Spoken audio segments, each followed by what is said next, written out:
Diagram konteks ini menggambarkan sistem penggajian sebagai pusat pengelolaan pembayaran gaji. Proses ini dimulai dari karyawan yang menyerahkan kartu jam kerja ke sistem sebagai input utama. Kartu jam kerja ini akan mencatat jumlah jam kerja ataupun kehadiran yang digunakan sebagai dasar perhitungan upah atau gaji. Setelah itu, Departemen SDM akan memperbarui data penggajian dan juga formulir otorisasi untuk memastikan validitas informasi karyawan dan juga otorisasi pembayaran gaji. Sistem kemudian akan memproses kartu jam kerja dari karyawan dan juga data penggajian dari Departemen SDM untuk menghitung upah ataupun gaji karyawan. Setelah penggajian selesai, hasilnya akan didistribusikan kepada beberapa pihak seperti Departemen Penggajian untuk memastikan apakah gaji terdistribusi dengan tepat waktu. Selanjutnya adalah firma akuntansi lokal menerima informasi penggajian dan tarif pajak bulanan untuk menyusun tarif pajak yang sesuai dengan ketentuan. Selanjutnya adalah Departemen Akuntansi, di mana akan menerima voucher, laporan gaji, dan buku besar untuk penyusunan atau pencatatan laporan keuangan perusahaan. Pada akhirnya, karyawan akan menerima upah atau gaji sesuai dengan data yang telah diinputkan.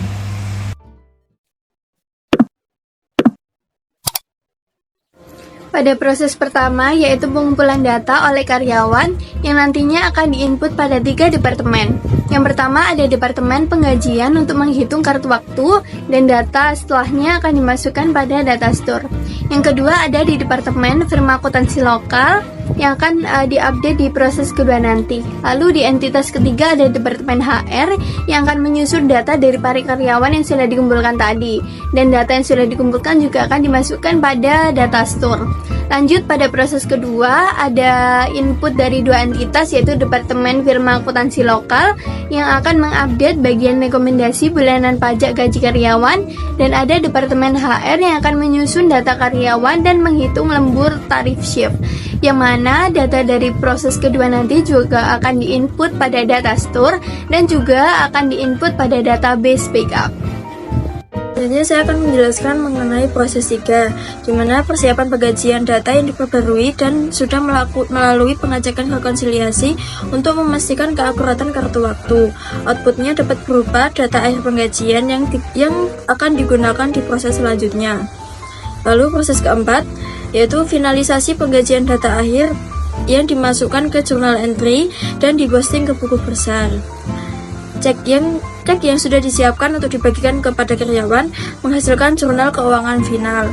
Selanjutnya yaitu proses 5, ada pendistribusian gaji-gaji yang telah dihitung didistribusikan melalui pembagian cek atau slip gaji kepada karyawan. Proses terakhir yaitu proses 6, ada verifikasi dan backup data yang dimana HR memverifikasi penerimaan gaji karyawan dan nominalnya.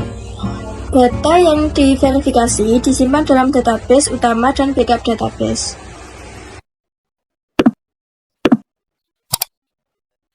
Selanjutnya, diagram alir. Diagram ini menunjukkan proses yang melibatkan beberapa departemen. Yang pertama yaitu proses dari karyawan. Proses ini dimulai dari pengisian kartu jam kerja hingga data dikirim ke Departemen Sumber Daya Manusia. Yang kedua, Departemen Sumber Daya Manusia. Departemen ini digunakan untuk menentukan tarif gaji, lalu pengumpulan data, setelah itu verifikasi kartu jam kerja, hingga input ke payroll master file. Yang ketiga, Departemen Penggajian. Departemen ini digunakan untuk menerima kartu jam kerja, menghitung tarif lembur, verifikasi data penggajian, dan proses cek gaji. Setelah Departemen Penggajian memproses cek gaji dan data penggajian yang telah diverifikasi, Departemen Penggajian akan mengeluarkan cek gaji dan mendistribusikan gaji kepada karyawan. Selain itu, Departemen Penggajian juga akan mengeluarkan data penggajian yang telah diverifikasi dan memasukkannya ke dalam payroll master file. Data penggajian yang telah diverifikasi tersebut akan diserahkan kepada Departemen Akuntansi untuk di-entry datanya ke jurnal penggajian.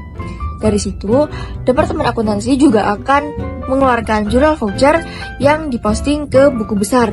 Selain itu, juga terdapat firma akuntansi lokal yang menggunakan data perusahaan untuk mengkaji pajak penggajian bulanan dan memberikan rekomendasi pembaruan pajak bulanan.